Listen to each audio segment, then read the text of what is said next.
নমস্কার বন্ধুরা, আমার জেকে অ্যাস্ট্রোলজিতে আপনাদের স্বাগত। বন্ধুরা, প্রতিদিনের মতো আজকেও আরেকটি ভিডিও নিয়ে চলে এসেছি। আজকে আলোচনা করব সিংহ রাশির জাতক বা জাতিকাদের সেপ্টেম্বর মাসের রাশিফল নিয়ে। 2024 সালের সেপ্টেম্বর মাস গ্রহগত অবস্থান অনুসারে সিংহ রাশির জাতক বা জাতিকাদের কেমন যেতে চলেছে সেই সম্পর্কে আজকে আলোচনা করব। এই মাসে সিংহ রাশির জাতক বা জাতিকাদের শরীর স্বাস্থ্য কেমন থাকছে, মন মানসিকতা কেমন থাকছে, সব কিছু নিয়েই আলোচনা হবে এই ভিডিওতে। প্রথমে আলোচনা করব শরীর স্বাস্থ্য আপনাদের এই মাসে কেমন থাকবে। এই মাসে সিংহ রাশির জাতক বা জাতিকাদের শরীর স্বাস্থ্য খুব একটা ভালো যাবে না। আপনাদের শরীর স্বাস্থ্য যেমন ভালো যাবে না, আপনাদের মন মানসিকতাও কিন্তু খুব একটা ভালো যাবে না। সব সময় মন মানসিকতার মধ্যে একটা পরিবর্তন আপনারা লক্ষ্য করবেন। সেটা যে শুভ পরিবর্তন হবে সেটা না, হঠাৎ মন মানসিকতা কিন্তু অত্যন্ত খারাপ হয়ে যেতে পারে এই সেপ্টেম্বর মাসে। এই সেপ্টেম্বর মাসে সিংহ রাশির জাতক বা জাতিকাদের অর্থভাগ্য কিন্তু যথেষ্ট ভালো লক্ষ্য করা যায়। আপনি যদি সিংহ রাশির জাতক বা জাতিকা হন তাহলে বলবো এই মাসে আপনাদের অর্থভাগ্য যথেষ্টই ভালো থাকছে। এই মাসে সিংহ রাশির জাতক বা জাতিকাদের কর্মক্ষেত্র কেমন থাকছে চলুন জেনে নিই। কর্মক্ষেত্রে সিংহ রাশির জাতক বা জাতিকারা এই মাসে যথেষ্ট উন্নতি করতে পারবেন। যেসব সিংহ রাশির জাতক বা জাতিকারা চাকুরির চেষ্টা করছেন, আপনাদের চাকুরি প্রাপ্তি হবার সুযোগ আসবে এই সেপ্টেম্বর মাসে। এই সেপ্টেম্বর মাসে কর্মক্ষেত্রে শুভ পরিবর্তন লক্ষ্য করা যায় সিংহ রাশির জাতক বা জাতিকাদের।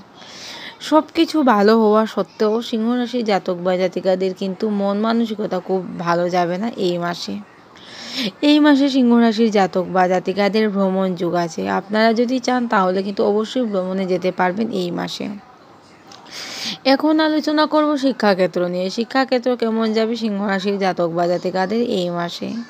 সিংহ রাশির জাতক বা জাতিকাদের এই মাসে প্রাইমারি শিক্ষার্থীদের জন্য মাসটা মোটামুটি শুভ বলা যেতে পারে। উচ্চ শিক্ষার্থীদের জন্য কিন্তু মাসটা শুভ বলা যাবে না। এই মাসে সিংহ রাশির জাতক বা জাতিকাদের পারিবারিক সম্পর্ক মোটামুটি ভালোই থাকবে। পরিবারের সবার সাথে সুসম্পর্ক বজায় থাকবে সেটা বলবো না, পিতামাতার সাথে সুসম্পর্ক বজায় থাকলেও ভাই বোনদের সাথে খুব একটা ভালো সম্পর্ক থাকবে না এই মাসে আপনাদের। আত্মীয় স্বজন পাড়ার প্রতিবেশীদের সাথে সুসম্পর্ক বজায় থাকবে আপনাদের এই মাসে। দাম্পত্য সম্পর্ক কেমন থাকবে আপনাদের এই মাসে। দাম্পত্য সম্পর্কের মধ্যে মাঝে মধ্যে ঝগড়া ঝামেলা অশান্তি আসতে পারে এই সেপ্টেম্বর মাসে। এই দিকে বিশেষভাবে লক্ষ্য রাখবে সিংহ রাশির জাতক বা জাতিকারা। প্রেমের সম্পর্ক কেমন থাকছে এই মাসে।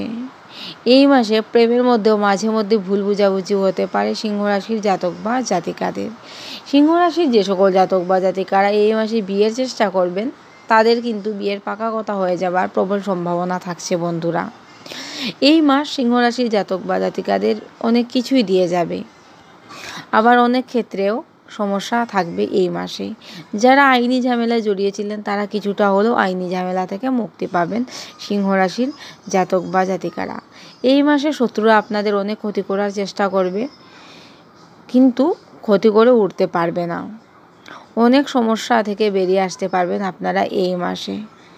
নিজেদের বুদ্ধিকে কাজে লাগিয়ে সিংহ রাশির জাতক বা জাতিকারা অনেক সমস্যা থেকে এই মাসে বেরিয়ে আসতে পারবেন।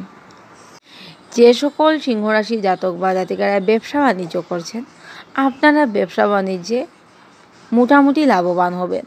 যারা নতুন ব্যবসা শুরু করবেন বলে ভাবছেন তাদের জন্য মাসটা যথেষ্টই শুভ বলা যেতে পারে। এই মাসে সিংহ রাশির যে সকল জাতক বা জাতিকারা বাড়ি গাড়ি জমি জায়গা কিছু কিনবেন বা বিক্রয় করবেন বলে ভাবছেন, আপনাদের জন্য মাসটা কিন্তু মোটামুটি শুভই বলা যেতে পারে। আপনারা এই কাজগুলো অবশ্যই করতে পারবেন। এই মাসে সিংহ রাশির জাতক বা জাতিকাদের বিদেশ যাত্রার যুগ আছে। যারা অর্থ ইনকামের জন্য বিদেশে যেতে চাইছেন তাদের জন্য মাসটা অত্যন্ত শুভ বলা যেতে পারে। এই মাসে আপনারা শরীর স্বাস্থ্যের দিকে বিশেষভাবে লক্ষ্য রাখবেন সিংহ রাশির জাতক বা জাতিকারা। সন্তান ভাগ্য কেমন থাকছে আপনাদের এই মাসে। এই মাসে সিংহ রাশির জাতক বা জাতিকাদের সন্তানদের শরীর স্বাস্থ্য খুব একটা ভালো থাকবে না।